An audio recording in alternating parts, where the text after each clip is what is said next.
श्री स्वामी समर्थ. स्वामींचं नाव घेऊन व्हिडिओला सुरुवात करते. तर आज होता संडे म्हणून थोडीशी लेट उठले, पण लगेच नाश्त्याची तयारीला लागले, कारण आज होता संडे स्पेशल नाश्ता जो असणार होता साऊथ इंडियन डोसे. आणि लगेच सांबर करून घेतला आणि मी छान ताट वाढून घेतलं होतं, पण मी व्हिडिओ काढायचीच विसरले.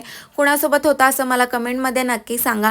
आणि ताटाचं पूर्ण विस्कट झाल्यानंतर माझ्या लक्षात आलं आणि आम्ही दोघींनी मिळून छान स्वयंपाक करून घेतला. आणि आमच्या घरात काही महाशय आहेत ज्यांना हा भरगचा नाश्ता असला तरी जेवण लागतंच लागतं. आणि त्यानंतर भैयाला छान मी दुपारी सुद्धा डोसे करून दिले, कारण त्याला खूप आवडतात. आणि आमच्या बागेत ही एक वेल आहे, खूप दिवसापासून आहे. याला फुलं आली गळून गेली, फुलं आली गळून गेली, आणि नेमकी कशाची आहे हे समजत नाही आहे. तुम्हाला कुणाला जर माहीत असेल तर मला कमेंटमध्ये सांगा. आणि त्यानंतर मी स्किन केअर केलं, कारण माझी स्किन खूप डल दिसत होती, आणि काही होम रेमेडीजसुद्धा ट्राय केल्या. आणि एकदम फेवरेट टीमची मॅच सुरू होती आणि तीसुद्धा एन्जॉय केली. आणि माय लेकीने सुद्धा खूप छान वेळ घालवला. तुमचा दिवस कसा गेला कमेंटमध्ये नक्की सांगा. चलो बाय.